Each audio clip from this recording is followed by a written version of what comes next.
What's going on, creators? Yeah, I just want to get on here and bring everybody back to now. Appreciate y'all being here and vibing with me for a bit. Yeah, today I like to talk a little bit about victim consciousness and how we can really break free of that slavery, how we can just let go of that perception of reality altogether, and what that looks like in practice. And so, victim consciousness is constantly just blaming a they for all of your life's problems. You know, if it wasn't for the system, then I could be happy. If it wasn't for the Jews, then I could be happy. Oh, if it wasn't for the whites, then I could be happy. If it wasn't for the blacks, then I could be happy. You know, it's this idea that there's some external they, this binary that completely strips away your personal power to create and basically empower an archetype, egregore, basically, where you feed your energy and empower that to have power over you. You know, it's a self-enslaving cycle, which I was in for a long time in the truth community. You know, it's like, oh, the new world order is enslaving, or the financial market's enslaving, you know. And there is a lot of that in the banking system with the Ponzi schemes of like fractional reserve banking and shit like that. But, you know, the simple solution is don't play in those playgrounds. You know, it's like if you know that that's a scam, then just don't fucking participate. You know, it's like you don't have to use a bank. You know, it's like if you like you know, fundamentally disagree with their business practices, you can do other things. You know, you could, you know, park your money in investments and real estate and shit. It's like you don't, or park it in a business. There's all sorts of things that you can do that re-empower you and don't create this sin of Adam where you're giving your power away to an external egregore, which so much of society likes to do because it's convenient, it's easy.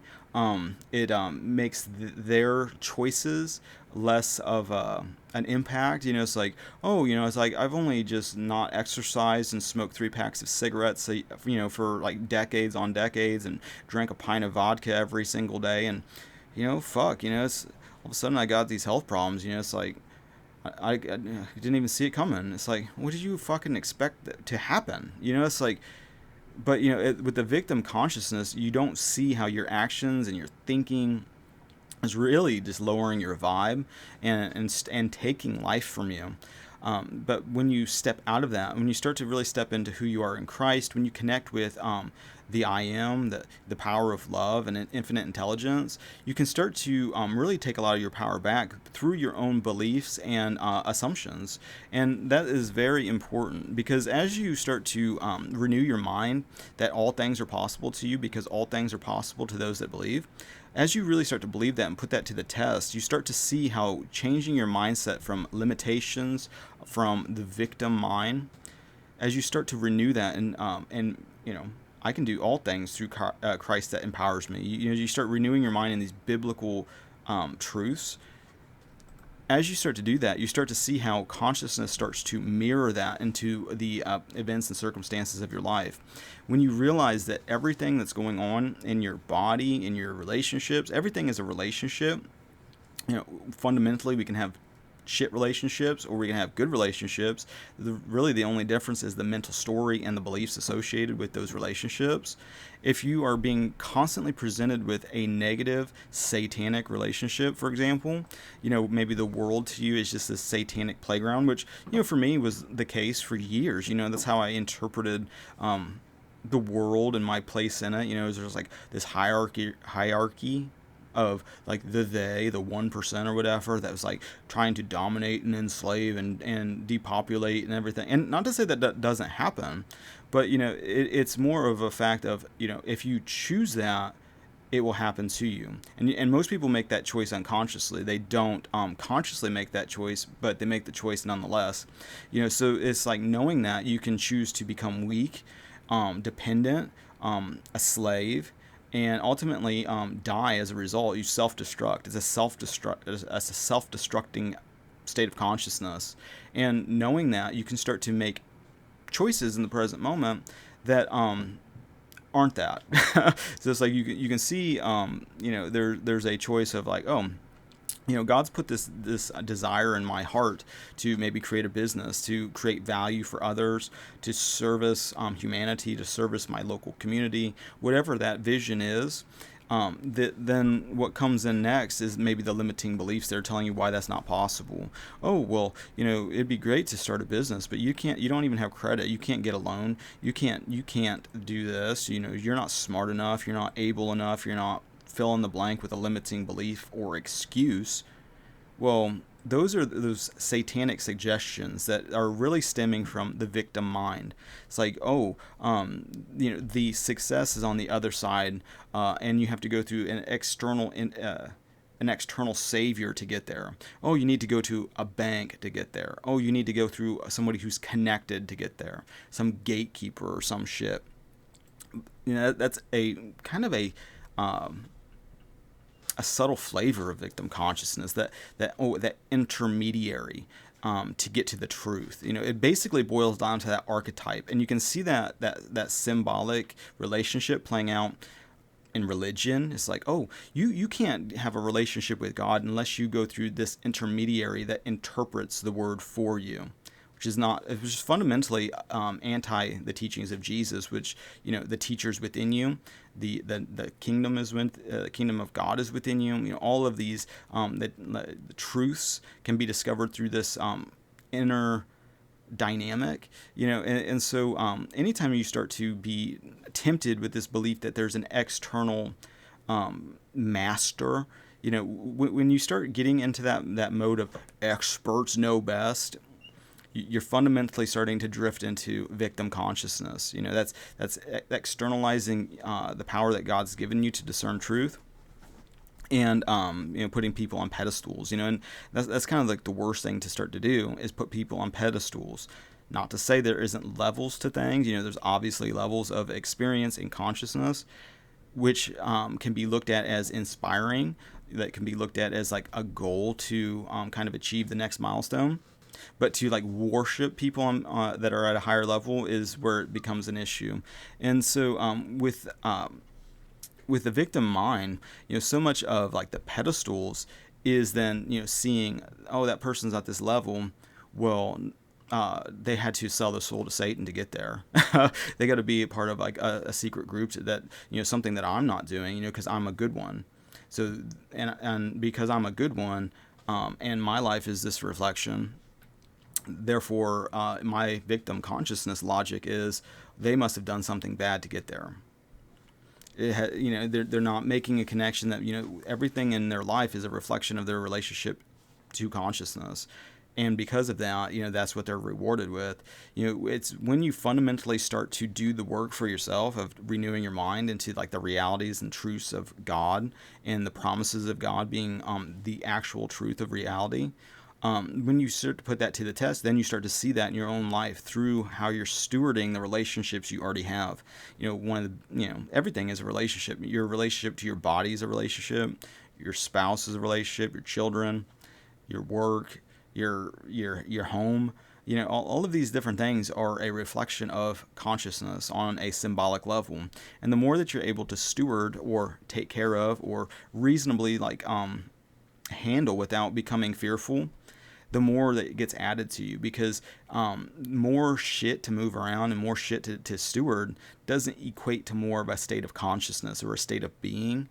And it's actually in reverse. So it's like first you really develop your state of being, then the external things become added as a symbolic relationship to that state of consciousness that you're already inhabiting. And so like wealth and abundance is a good example, because it's like so much of like the victim consciousness of the world is thinking, oh, well, first I get the dollars, or I get the euros, or I get the gold, then I get the peace and security. It's backwards. And it's like first you get the well-being, the peace and security, because you're already stewarding what you have well and creating a surplus of energy. And think of everything as like a type of energy.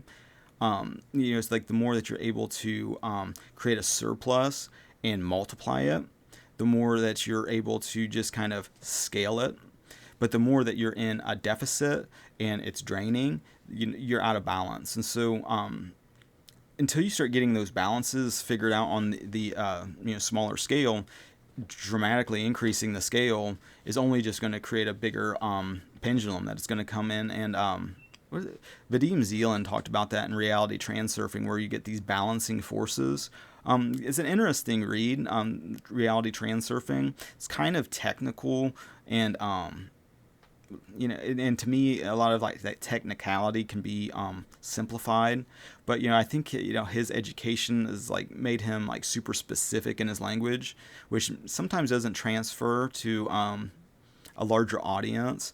But like if you're able to digest some of the main concepts and kind of replace it with your own language and understanding, it kind of makes sense. Like pendulums, versus like politics is a great example of that. Where it's like the right and the left. It's basically two wings of the same bird. It's like I think the recent controversy is a good example, where it's like they get these two gay guys like having like sex and the they're sodomizing each other basically in like the Senate. So it's like you have that degenerate act, but then you also then then that comes from the left basically. Symbolically or whatever, but then you have the right that then takes the video and then spreads it. So it's like, okay, you have the act that's like fucked up in itself, but then you have like the distributing the video of it, which then like is also, it's like, what the fuck are you doing? It's like you don't need to showcase it like that, but whatever, it's part of like what culture does. It's part of what reality does on some level, because it happens over and over. I've seen more degenerate like LGBT bullshit from like the right showcasing it and like pointing their finger at the bad man. It's a good example of how that pendulum swings both ways, but then ultimately is an energy sucking pendulum. It lowers the vibe collectively. And for the people that like want to dominate and enslave others and impose their fear onto others ultimately, and get them to acquiesce, to pander to their own fear, which never is going to work, because it's an internal problem that these people are externalizing. Again, as part of the victim consciousness. These people are not happy, so it's like a lot of times you'll hear like truthers like pointing their finger at like the archetypes that come through the screen and go, well, that's the bad man. It's like, okay, well, maybe temporarily, maybe they're demonstrating, maybe some depopulation agenda or something. But so much of that is stemming from their own fears and scarcity thinking and victim consciousness, where they don't even believe they're doing something wrong. It's like, well, the ends justify the means, because we gotta break a couple eggs to make an omelet here. And it's like, okay, well, I get what you're saying, but every time that you're proposing this in the present moment, you're habituating this suffering in the present moment. And that's the problem. Is so much of the victim consciousness is a disguise for suffering. It's a half-ass attempt to alleviate suffering by not taking responsibility. It's by saying, oh, I'm an innocent, powerless being, which is not true. God didn't create you to be a powerless being. You're a powerful being, and you don't realize you're powerful. And that's part of the problem, is you are externalizing your power to archetypes.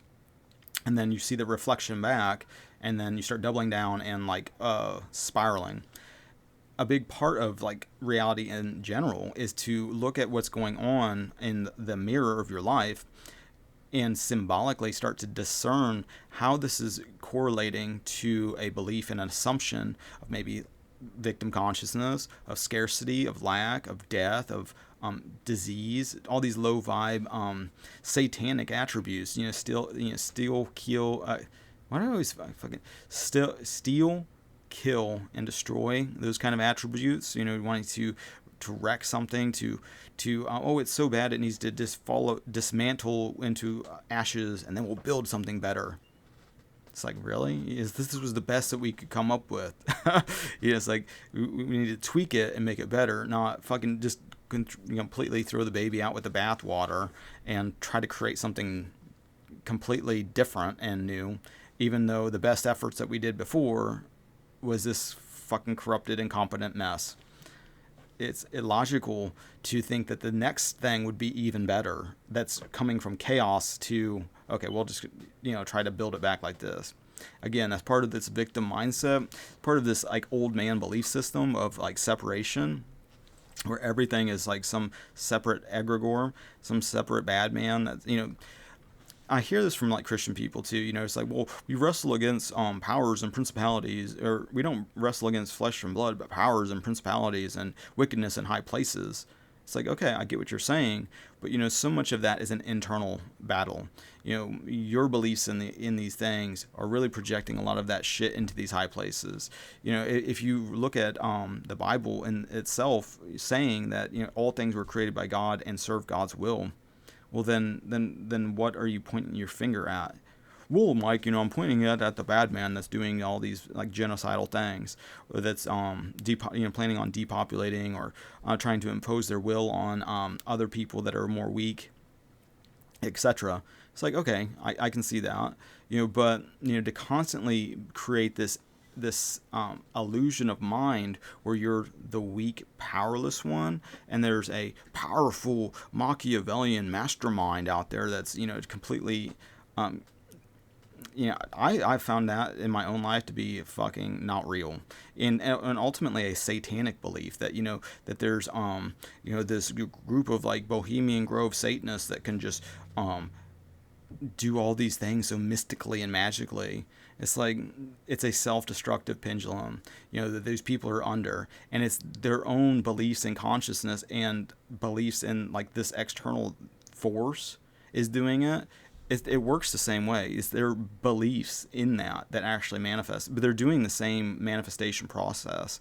Only instead of realizing that it's their belief, their internal belief, that this demonic thing gives them the power, like they've given their power to some satanic thing, being tricked into this spiral.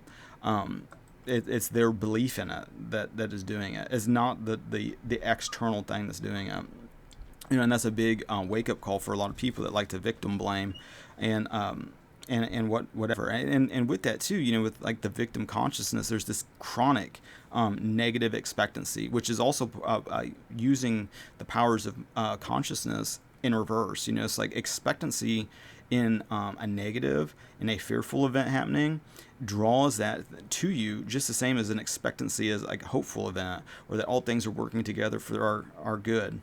Those are basically the same process, the same seed getting planted in the soil of the subconscious, but where one grows an ideal situation, another grows a weed, and then the problem with the victim mind is then you get the weed that comes up, and then couldn't possibly be the seed I planted.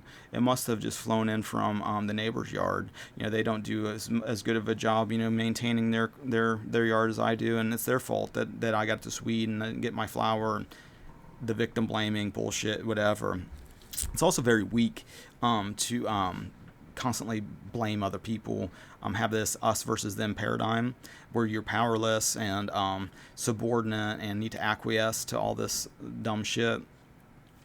It's very weak, and a lot of times, the people that are trying to dominate and enslave other people because they're in a state of fear, they're in a state of scarcity, they're in a state of disbelief, they prey on the weakness, they prey on those that are weak-minded, and with that, it's the same kind of manifestation process with this mirror principle, where what's within gets externalized without and is symbolically represented in forms of relationship.